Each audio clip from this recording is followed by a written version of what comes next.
And now, you're tuned in to RBLR, the home of Tampa Bay's Reveler Sports. What's up, RBLR Nation? Hope y'all are having a great evening. Good week, a better week than the BUCS had. My goodness, it was a bit of a rough one. We'll be talking about it. We'll be breaking it down here on this show, as well as talking about their game against the Rams that's upcoming this Sunday. We'll get to all of that and a little bit of more. We'll be talking about some higher level stuff because there's been some weird stuff with injuries and whatnot. So we'll talk about that a little bit too. But before I go any further and before we talk anything about that, I want to introduce my wonderful co-host, Mr. Zach Blaine, returning from the dead, aka work. How you doing this week, my man? Oh, you're muted, my man. You're muted. Oh, it's been. I gotcha. It's been rusty. So long that I forgot to unmute, brother. That's right. You're just rusty. No, it's been crazy at work, and finally getting to sit down and talk some BUCS. I'm excited for it, man. How have you been? I've been good, adjusting my lighting so I don't look quite nearly as vampire-ish. I don't know if that even helped at all, but we'll see. But yeah, man, just chilling. Watched the USF men's basketball game last night. It was a good one. They just took the loss to Oklahoma State. But if y'all want to hear that, you got to tune into our USF podcast. This is the BUCS podcast, and let us know if you have any thoughts or opinions that you want to share, any hot takes, or maybe you think we're full of it. Maybe you want to agree with us. Definitely leave the comment. We'll interact with you, and also give us a like or subscribe if you like what you heard. You can also give us a follow at RBLR BUCS or at RBLR Sports. We sure would appreciate it. But we'll get right into it. We'll get right into this show because we've got some good stuff to talk about. Well, not good stuff in terms of right, not good stuff in terms of BUCS performance, but 44-32. That was the loss. Oh, man, they just could not get a stop, especially towards the end of the game. The defense really fell apart. I get it. It's Josh Allen, and they faced Drake May last week.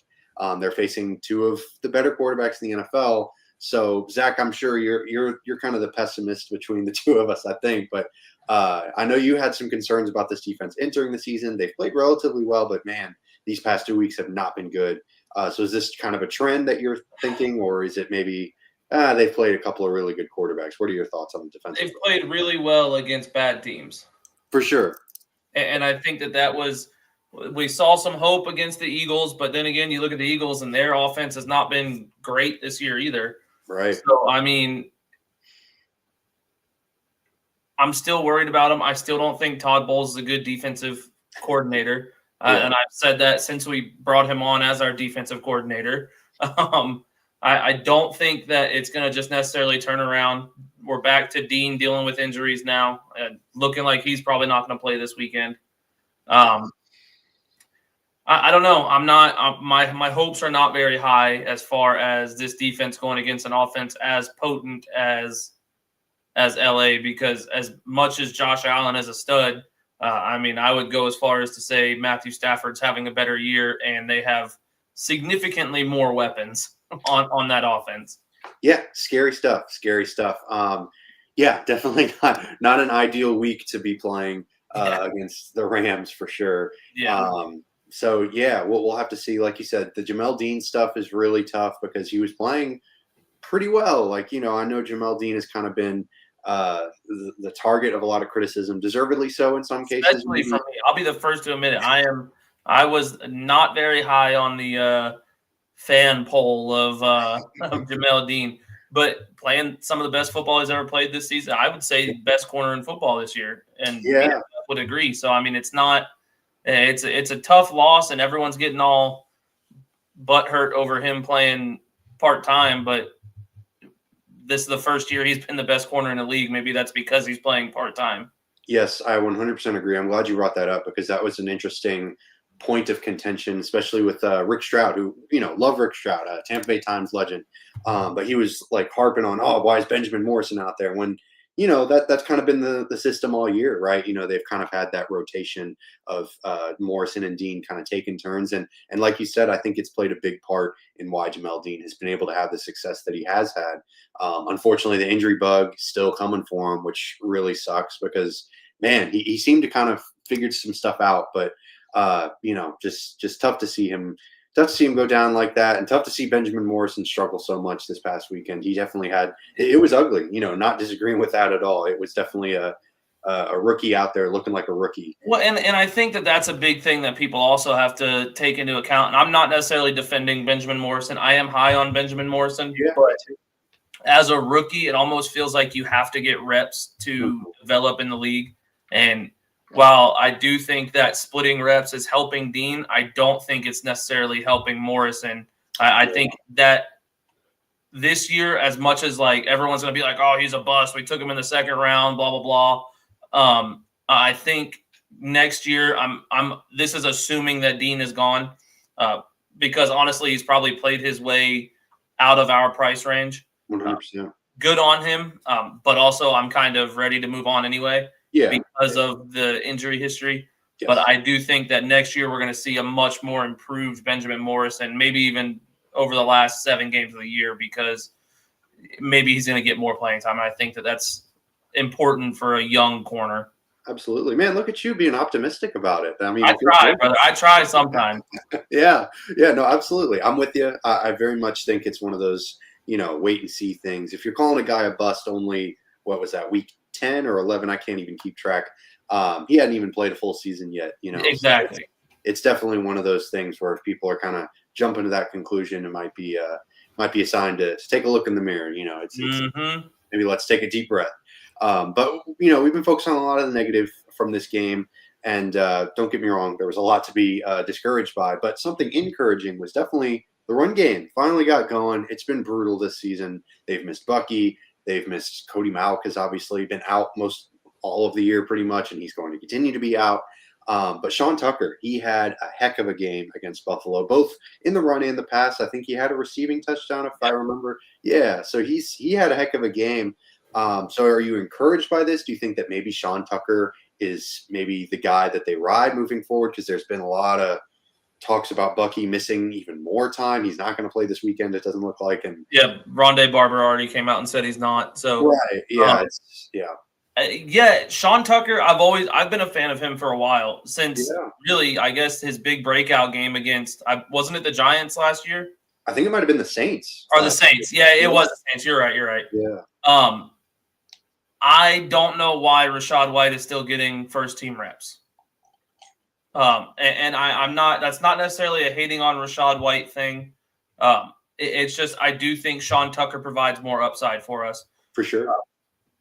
He's going to be cheaper to re-sign. I think he's still got another year left on his contract, but Rachaad White's in a contract year, and we're running him like we're going to have him for the next 2 seasons. Right. So I don't get it. I would have rather seen Sean Tucker from the beginning, and everyone's like, oh, we're going to ride the hot hand. Or Todd Bowles, I believe, said we're going to ride the hot hand. Well, it's kind of hard to have a hot hand if you're only giving him 3 rushing attempts a game up until this week. Right. So it's like, it just seems like Todd Bowles has a knack for being like, this is our guy, we're going with him even if he sucks. And it's just kind of, that's why we didn't do anything at the trade deadline for any position of need. So I hope that we run with Sean Tucker. I think that he is the best running back on this team healthy right now. Yeah, 100% agree. Especially in the traditional sense, he's very much higher, like you said, higher upside in that regard. It's tough because I'm a big Rachaad White fan, and what he does do well, like he's great in pass protection. He's a good receiving back, but he's not a traditional running back in any sense of the word. Trying to use him as one, it's just a losing proposition.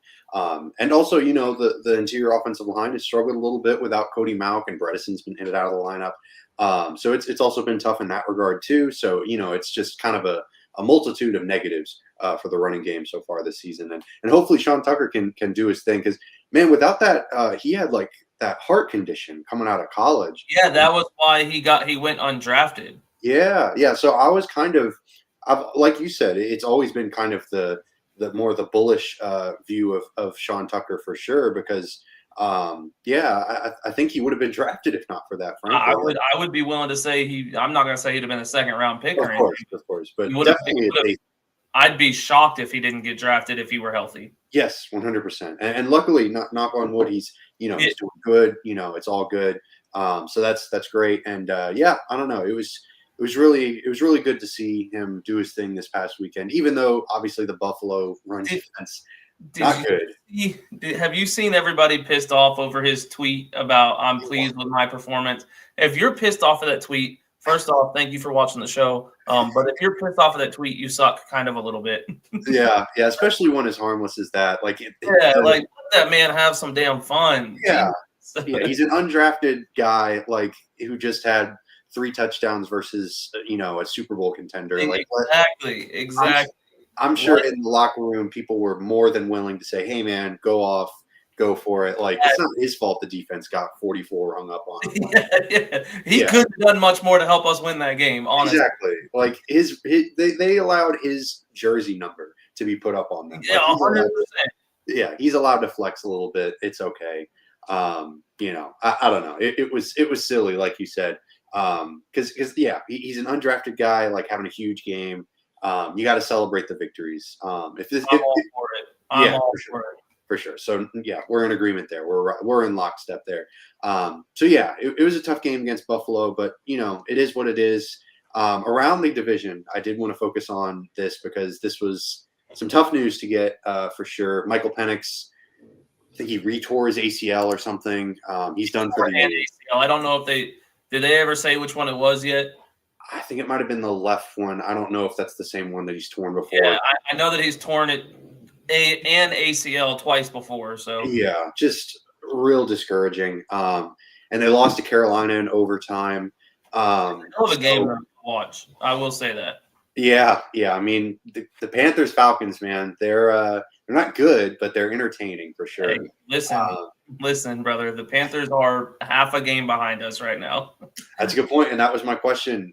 What are your thoughts on the Panthers? Are they like a legit threat? Are you kind of concerned, or do you think that's I think that Dave Canales has done something down there, and I cannot remember for sure, but I want to say I may have been pretty high on Carolina this offseason.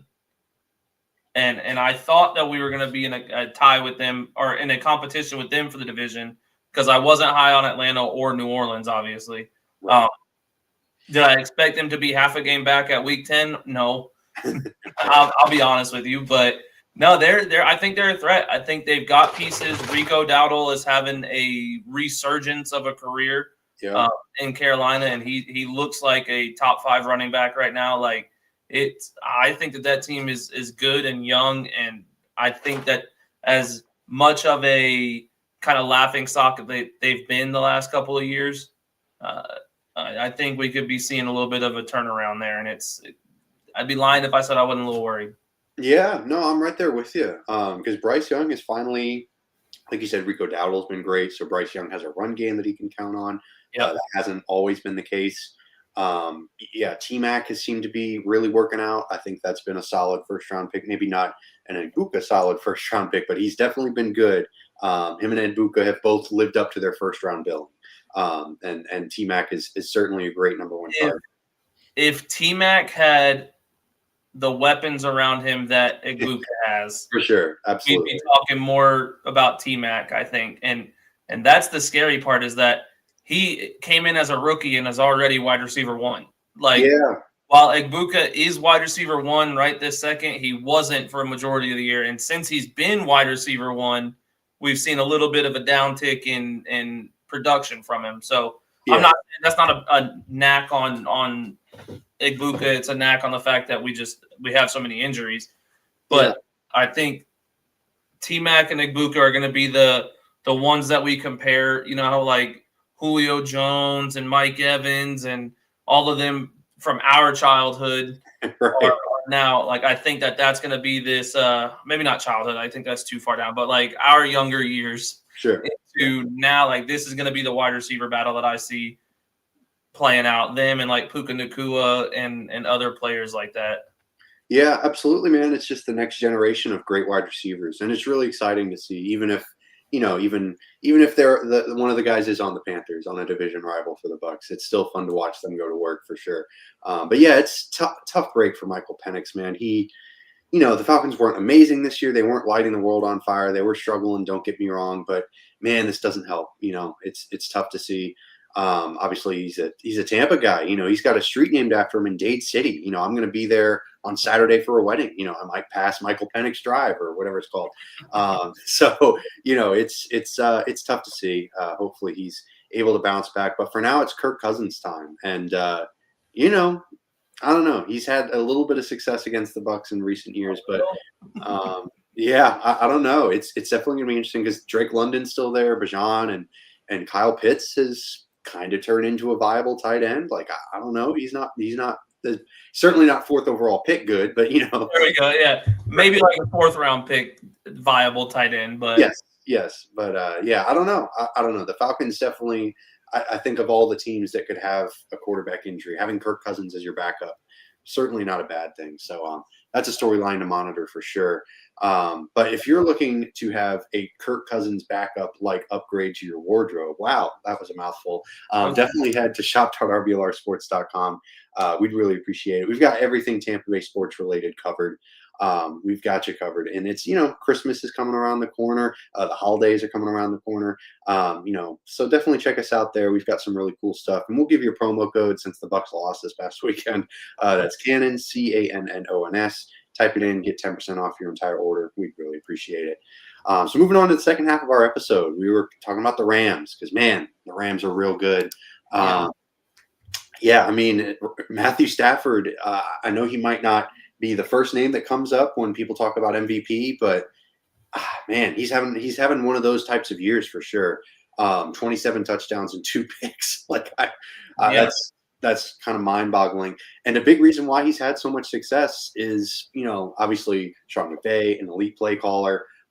They've got just a really good roster around him with Devontae Adams, but I think Puka Nacua, wow. I mean, he was outstanding last year, but to me, he's kind of entering the Jamar Chase, Justin Jefferson tier, whereas before I think most people would have had him maybe in that second A.J. Brown and the rest tier.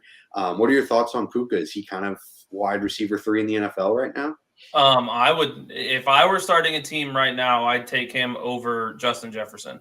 Ooh, wow. I think that he is one of those guys that makes LA a good team. I think Justin Jefferson has had a good quarterback for almost the whole time he's played in the league. And not that Matthew Stafford is not a good quarterback, but he's not been this season Matthew Stafford the whole time. And I think that Puka has made LA a better team. I think Jordan Addison has helped Justin Jefferson along the way as well. So it's like, I don't know. I would take him over Justin Jefferson. And even Jamar Chase after that little spitting incident. Yeah. It's so soft, bro. Yeah. Allegedly spitting incident. I don't know. They suspended him, and I think they rejected his appeal. So I don't know if we even have to use the. Brother, I saw the video. Yeah, I just don't want to get RBLR in trouble. Oh no!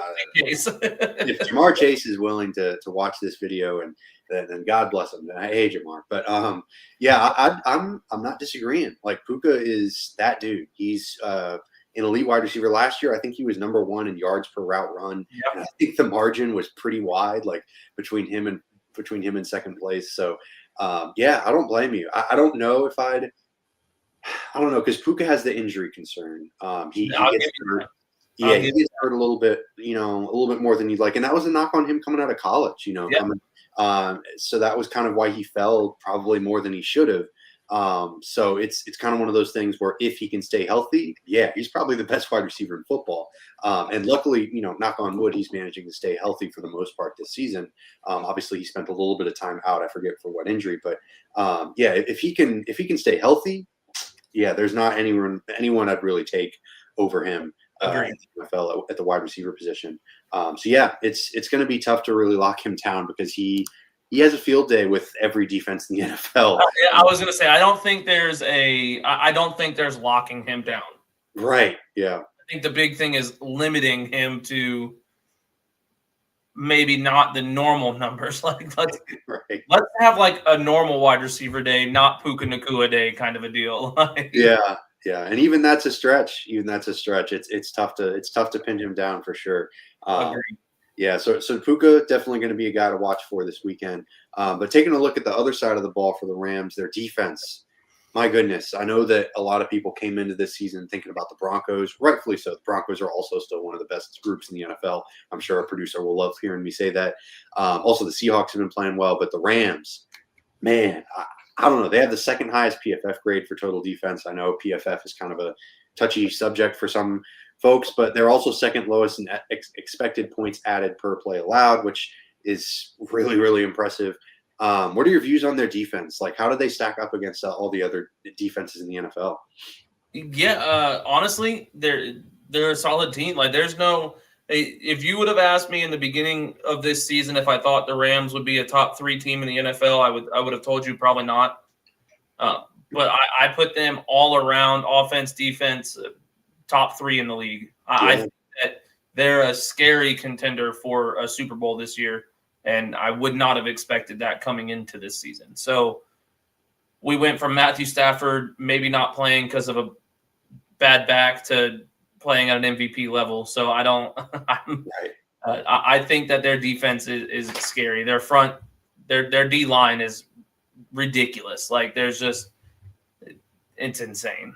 Yeah, it's talent all the way across the board, really. I mean, it's tough to contend with for sure. They had the 2 kind of rookies of the year potentially last year, in Verse and Frisk, and they still also have some key players that I wanted to focus on because Frisk and Verse are going to get a lot of attention, and rightfully so. But Byron Young, kind of an under the radar, really good edge rusher. Tied for 12th in the NFL in win rate amongst edge rushers. Really impressive stuff. And then Kobe Turner, he was one of the guys that I mentioned as one of my top interior defensive linemen, I believe, in the offseason, because he just gets after it. He gets after the quarterback, 11th in total pressures among interior defensive linemen. So he's really been outstanding. Are there any other players that maybe we missed? I know we kind of mentioned Puka already, but are there any other players you wanted to highlight on the Rams? Yeah, I mean, I think that's why I like the Rams so much, and I'm obviously hoping Tampa wins, but like the Rams, it's not necessarily one player, and that's why I like this team so much. I couldn't name 2 of their corners. Right, they've got Emmanuel Forbes out there, who is the team is all around just solid still. Mm-hmm. So it's like, for me, I don't necessarily have one player to point out. But just the team as a whole, I think that's how you should build a team. It doesn't have to be a superstar Jalen Ramsey type corner to make a difference in the league. And they've just built that team so perfect. I think Sean McVay, as much as I kind of want to hate him, I just can't. Like, he's such a good coach and a good team builder. Yeah, it's tough, man, because he does a tremendous job out there, especially with the offense. And he seems to really do a good job of empowering people, allowing them to do their thing. Yeah, it doesn't feel like you got to do it this way. Like, oh, this is how you like to do it? All right, let's do it that way. Then let's see how it works out. Yeah, I mean, he got Raheem Morris kind of back into the NFL, and Raheem Morris was kind of on the outside looking in, and then he brought Raheem Morris in, and he had Raheem Morris coaching on offense for a little bit. Yeah, that seems to be something that he loves to do. He loves to have this kind of like, hey, you're a defensive-minded coach, come work for me on the offensive staff. We'd love to hear your perspective. And that's like let's make you a head coach someday. Right, exactly. Yeah, and guys love it. Like, people seem to love it. Coaches that come into his camp seem to really enjoy it, and they get a lot out of it. And obviously, Raheem Morris coaching in Atlanta for the time being, at least. We'll see if that lasts too much longer. But I'm really impressed with what Sean McVay does, and the Rams seem to really be doing themselves some solid work. But speaking specifically on Matthew Stafford, I wanted to throw a little bit of a NFL type of question at you, because we were talking about Matthew Stafford's MVP prospects. The MVP race to me is kind of wide open right now. I don't know how you feel about it, but are there any guys other than maybe Matthew Stafford and Baker Mayfield, I guess, although Baker's kind of cooled off a little bit? I was going to say, I don't even think I'd put Baker in the conversation right now. And that's, again, I don't think that's a knock on him. I think that is a knock on our offense as a whole. Baker can't do it himself. If he had all his weapons, I don't think we would have seen this dip off. Mm-hmm. He's still having a really good season. Yeah, absolutely. It's just not when you're throwing to 3, 4, 5 receivers, like it's you're going to have a drop off. Yeah. I think Josh Allen ricocheted himself right back up there into contention. Yeah. You're probably going to hate on me for this one, but Well, I know it's coming and I'm not. Lamar. Okay. Yeah, That's not what I expected. the team is not great, but I think Lamar has shown how important he is to that team. Yeah. And the style of player he is, because that team did not win a game while Lamar was out. And he comes back and wins the first game he's back in. Right. Do I think that he actually wins it? No, but I do think that is something to keep an eye on. If he goes on a run and gets them even close to a playoff run, we might be talking about something there. Yeah, I don't know. I don't hate that. If he had stayed healthy and they kind of or like missed fewer games, I guess I would be a little bit more open to it. But I think unfortunately, since he missed so much time, it might not be like you said, might not be super realistic. But I do agree. Like he's definitely one of the most valuable players in the NFL, just like purely based off of that. And if he plays well enough and they make the playoffs, there's going to be a conversation to be had because he'll have a big part to play in that. I thought you were going to go Jonathan Taylor because he's been absolutely. That's not a bad shout either. I think if there were ever a season for a non-quarterback to get it, which I think that the fact that we all assume it's a quarterback is ridiculous. It's a bummer, yeah. I think Jonathan Taylor is the most important player in football to any team right now. Ooh, yeah. I think that he is by far the best running back in the NFL. Mm-hmm. Like in my opinion, it's not even close. No, yeah, it's and he's doing it behind a solid offensive line, but outside of Nelson. Yes. Could you even name two other offensive linemen? Exactly. So it's like that team. I think he's a big part of the success in Indianapolis, and obviously Daniel Jones is having a resurgence of a career there, but I think that if anyone deserves it and it's not a quarterback, which is, again, stupid that the NFL has come to a quarterback award, like just call it the best quarterback award. Do what the NCAA does. I do think that Jonathan Taylor is the most deserving player of it out of anybody. Yeah, man, I don't necessarily disagree because, it's hard to fight against like the like you said, the quarterback nature of the award. It's hard to fight that.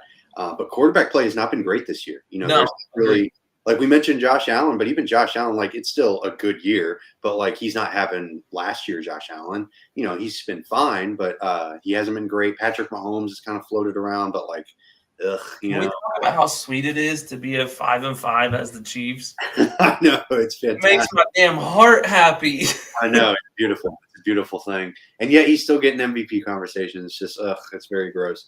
But yeah, the quarterback, there hasn't really been a standout performance from any quarterback. Because Daniel Jones was playing real well. It looked like he might, if he continued on that road, that 4 turnover game, and you're like, oh, okay, Daniel's back. Yeah, he kind of fell down to earth a little bit. Still playing well, though. Still playing very well. Yeah, agreed 100%. For sure. I think he's still going to be their guy moving forward, which is just a fascinating development. So I don't know. We'll see how that plays out. But I don't know. I don't disagree that Jonathan Taylor deserves it. At this point, I think that might be who I would vote for, which is crazy because I agree. I would 100% would vote for him this year. Yeah, because it's just like last year when Saquon did his thing, a lot of people were saying, "Oh, Saquon deserves it. Saquon deserves it," and it was tough because like Saquon definitely played well enough to win it, but man, Josh Allen and Lamar were also so freaking good that it was hard to ignore those two guys. This year, that's not the case. This year, I think if there's a year for it to happen, it is at this point in the season. It is this year. Yeah. Anything could happen, I guess. We could see Josh Allen throw for 550 yards and 7 touchdowns in one game. And then I think a situation like that is where it goes, all right, we're back to good quarterback play. Like it's probably a quarterback. But if the season continues the way it is, I think this is the year that we could legitimately see that happen. Yeah, 100%. I hope so because, man, it's like I get it on the one hand. Like I sort of understand where people are coming from when they talk about how it's a quarterback-centric award because the quarterback position is so important. But, man, it's so dull. It's so boring. It's so silly. It makes MVP conversations really annoyingly like just one-sided. And I don't know. I don't dig it. I hope that there's some variety, some diversity here because, man, I really don't like it just being quarterbacks. That's really annoying. So Change the award. yeah, Like, if we're gonna do that, go to like a best at each position award. Like, right. you can't make it the best. The MVP is the best player overall, and then every single year it's been a quarterback. Mhm.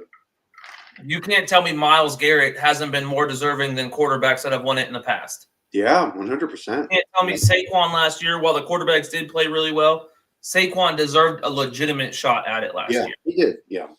So it's just, if you're gonna do it that way, make it to where there's a QB award, a running back award, a wide receiver award. Like, one, I think the fans would get behind that more because there's like, I don't have to have the best quarterback to have the best receiver on my team. Right. Yeah. So I think it'd be cool, but for you to call it MVP and only do quarterbacks is dumb to me. Yeah, and I think baseball kind of runs into this problem too with the MVP award. There's no longer pitchers are never going to win an MVP ever again.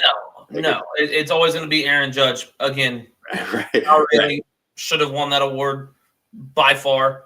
But it depends on, and that's why I've stopped watching baseball completely, because if you're a fan of a small market team, you're never going to have anybody win a significant award on your team. You'll get Cy Young awards, but that doesn't matter. You see Cy Young award winners get traded the very next season. So well, never be an MVP on a small market team. Yeah, it's tough, but that's the Rays show. Tune into the RBLR Rays show for some more of that conversation for sure. But yeah, believe it or not, I started on the Rays show. It's crazy. Oh man, but yeah, it's all good. It would be fun to see them kind of break it down a little bit more by position, like you said, because I do think that's a big plus for college football is that they have, the quarterback awards. I forget the exact names of them, but what is it? I've got NCAA pulled up on the background. I could look it all up.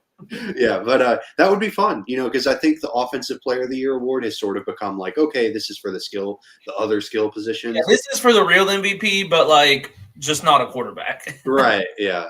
So it's been kind of tough, but then you get into like how much do you want to break it down? Do you want to get the best offensive lineman and the best edge rusher and the best interior defensive lineman, which I personally wouldn't really mind, but then that gets into like, well, isn't that what the all-pro team is for? So I don't know. We get into some interesting conversations there, but yeah, I wouldn't mind a little bit more of a breakdown in the award system. Maybe best quarterback and best playmaker. I don't know.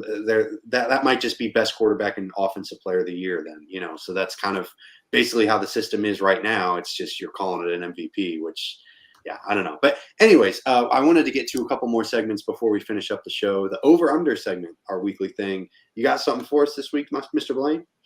Yeah, over or under 4 yards per carry for Sean Tucker this week. Ooh, that's a good one. I'm gonna go under. The Rams' run defense is intense, and the Bucs aren't. They're not prepared for it. Like they're not going to be well equipped, unfortunately, to handle all of that. So I got to go under. It has nothing to do with Sean Tucker. It doesn't really have a whole lot to do with the Bucs run game in general, although it hasn't been great. But I think the Rams' run defense is just that good. So I'm gonna hit the under. But what about you, man? What you got? I'm gonna take the over. Because he's averaging 4.6 carry right now. Mm-hmm. Granted, last week did a lot to bump that, and he's only got 51 rushing attempts. Yeah. But I think if we give him the ball and we let him, feed the hot hand, I do think that he is probably the biggest. What's the word I'm looking for? The biggest catalyst to whether we win or lose. Okay. If he's carrying the ball, if he's back to where we've been all season and he's getting 7 carries this week, he's probably not. We're probably not. But I do think it's over for that one. Yeah, and he's a sneaky start in fantasy. Like I'm starting him in most of my fantasy leagues just because. You definitely start him not in the RBLR league this week. I don't remember if I even have him in that. I don't think you don't. You don't. I saw Tez Johnson on there, and I was like, I should try and convince him to start him this week since he's playing me. Yeah. Oh man, you're probably going to beat me in that. Although I do have Jonathan Taylor in that one, So it upsets me because you've got like a bunch of the same players I have in my other league, so I'm like trying to sit them in the other leagues, and I'm like, maybe they'll do really bad for him, but if I'm starting them, then I want them to do good. It's messing with my head, brother. I know. Yeah, it's tough when you have like multiple leagues and you have different players in a lot of them. And then so my other over under though. All right, over under 3 or 2.5 passing touchdowns this week. Do I want to be a double negative and go under, or do I want to try to have at least a shred of? I'm going to go under. I think he hits 2. I think he hits 1 or 2 touchdowns. But again, that Rams defense is probably one of the best in the NFL. And this offense has been struggling, and it's not anyone's fault. It's a lot of injury concerns and stuff like that. It's tough. I don't know that I'd go as far as to say it's not anyone's fault. I don't think Blizzard, whatever you want to call him. I don't think that he's calling the right plays for not having Mike Evans. He's either running the ball or we're trying to get a deep pass off. And I'm like, you don't have that deep threat right now. Right. I mean, you do, but we don't have the time for plays to develop because we're running backup offensive linemen out there. Right. And so I think the blame goes, in my opinion, on the offensive coordinator. But again, that's just me being negative. I think we get 2 passing touchdowns as well. I'm right there with you. I'm going to go under on this one. I love Baker, but I just don't think that there's going to be time for him to pick apart this defense. Like he kind of picked apart Buffalo's defense. Like I don't think that we're going to have that time here. I think that we're going to be – I think 2 would be a good game. I think 1 is probably realistic here. Yeah. The run game's going to have to be what keeps us in this. And, again, it's not sounding like it's a recipe for success here. Right. Yeah, it's a tough proposition for sure. So, yeah, I'm going to go under there as well. You got any others or just those 2? That's it. I mean, I could make one up on the spot if you want me to, but no, that's all right, brother. We can get to the predictions, and I don't know. We're giving off some kind of negative vibes for this week, and I hope we're not playing our hand too much. But I got the BUCS taking the L in this one. I think they lose 21-10. I think it'll be a good bit lower scoring than the Buffalo game. Buffalo's defense is a bit rough, and they were playing in some interesting conditions. Sunday Night Football, though, is real exciting. Like it'll be really fun to watch. But I'll be watching it. Yeah, right. Yeah, it'll be a good time. But I think the BUCS unfortunately take the loss in this one. Just the Rams are one of the best teams in the NFC, one of the best in the NFL, like you said. So not necessarily a reflection on the BUCS, but playing them on the road, it's brutal. So who you got winning by how much, Mr. Morgan? I got LA winning 34-17. Wow. Okay. Our defense has taken a significant step back, like they do every single year. I expect us to still be in the playoff hunt, but I don't think with the injuries we have, we're a real Super Bowl contender. And I think that the games, these last 3 games, this group of 3 games is kind of showing us that, hey, it was fun while it lasted, but yeah. Welcome to the real life. So I think we lose 34-17. Yeah, it's so tough, man, because they got off to that scorching start, and they were looking like they couldn't lose. Every single year, brother, this happens with Todd Bowles. And here's the thing. There is still very much a path to them winning like 10 or 11 games and winning the division. 100%, and that's the thing. Like, we could still have a really good season. Yeah. But every single year that Todd Bowles has coached, we've had a midseason slump. You can look at it. I think there was 0-4, 0-5. Yeah. Like, we start off real hot, we finish hot, but there's always this thing in the middle where we just can't make it happen. Yeah, it's their venture into the woods. Like, they just get lost for a few weeks, and it blows my mind, dude. I hate it. Yeah, it's discouraging. The only silver lining I think we can take from it is that they are playing good teams. Like, this isn't them losing to the Dolphins or something. We're playing good teams, but we're supposed to be a good team. That's a good point. No, for sure. And none of these games that we've played have looked like we're a good team. Right. Yeah. Like, we've gotten our asses kicked. So it's like, while the scoreboard might not have actually, I don't think the New England game looked like an ass whooping, but in reality, they dominated us. Like, they essentially did what they wanted to. So it's hard to not be negative when we're looking at it in that aspect. Because, yeah, we're losing to good teams. We lost to Buffalo, who is always a playoff team and a Super Bowl contender. LA just won a Super Bowl a few years ago. New England's kind of a shocker this year, but they're a playoff team this year, without a doubt. They're on the rise for sure. Mike Vrabel, one of the best coaches in the league by far. So, like, yeah, we're losing to these good teams, but it's like all of those teams are going to be playoff teams. So even if we make the playoffs and they're beating our ass in the regular season, what's going to stop them from beating our ass in the playoffs? Like, Todd Bowles doesn't make corrections. We've seen that. Todd Bowles is stubborn as hell. So if he's getting 44 put on him in the regular season, playoffs, I'm expecting 46. We're ending it on a sour note, but yeah, that's just kind of – it's like we're supposed to be one of those teams, and it does not look like we belong in that conversation right now. I think we're a good team. We're not a great team right now. Yeah. Unfortunately, with all of the injuries and stuff, I do think if Mike Evans is in the fold, at least, not even necessarily Chris Godwin and Bucky Irving and Cody Mauch and Hassan Reddick, but even if just Mike Evans was in the mix, I do think that the past 2 weeks might have gone a little bit differently. Agreed 100%, because I mean, outside Bucky Irving, I think is also a big piece we're missing. I think Chris Godwin. I love Chris Godwin. I've been rough on him, but I do think that he's a good player, but I don't think he changes this team, if that makes sense. Yeah. Mike Evans and Bucky Irving, I think, are the two big ones. Hassan Reddick has irrelevant to this team this year. Mauch, yeah, he's a big one as well. But Bucky Irving and Evans that gives us 3 solid receivers in Evans, Ibuka, and Sterling Shepard or Tez Johnson. I think either one of them as a real wide receiver 3 is not a bad option. Them having to bump up to wide receivers 2 and 3, that's where the issue comes from. For sure. So, and then not having to deal so much with Rachaad White being your RB1. Right. Like, we're looking at least sneaking 2 of the 5 losses off the record into a win. Yeah, that's what I mean. It's so tough, and it's hard to prepare for losing your your first 3 wide receivers. Agreed.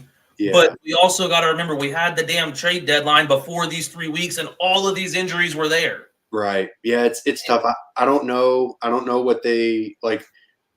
I get Jerry would have looked fantastic in a damn Buccaneers jersey right now, brother.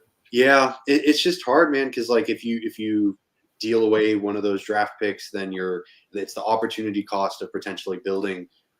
We've had these conversations before in our group chat. Yeah. But what does that tell your team that you don't have faith enough in them to make a run? You know? Yeah. It's a hard balance. I trust in our guys, but I don't trust in our guys enough to send out draft picks for the future. Right. Yeah. I trust you enough, just not all the way. Yeah. I don't know what the right answer is because Howie Roseman, obviously the Eagles have won 2 Super Bowls under his tenure, and they've been incredibly successful, and they do it a very different way. They trade constantly. The BUCS don't ever trade. Like, they haven't really made a whole lot of deals. So I don't know, man. It's tough. Like you said, the trade deadline went past. I know you haven't been on the show since the trade deadline, so we didn't. Yeah, that's how pissed off I've been. Right. Yeah, we didn't give you you didn't get the stage to rant about. Yeah, it wasn't really work. It was really just my needing to calm down mentally after that tragic trade deadline. Yeah. Well, the good news is, regardless of whether they continue to screw up, if they lose this weekend or if they win this weekend, we'll still be here. We will be back next week with another show for you. Hopefully, Mr. Tariq will be able to rejoin us. But regardless, thank you to my wonderful co-host, Mr. Blaine, for making my job incredibly easy, bringing the heat as always. We'll be back next week. Give us a like or subscribe if you like what you heard.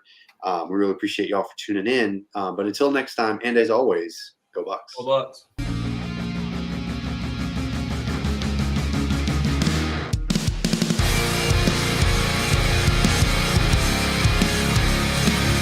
Thank you for tuning into this presentation by RBLR Sports. On your way out of the stadium, please remember to like and subscribe.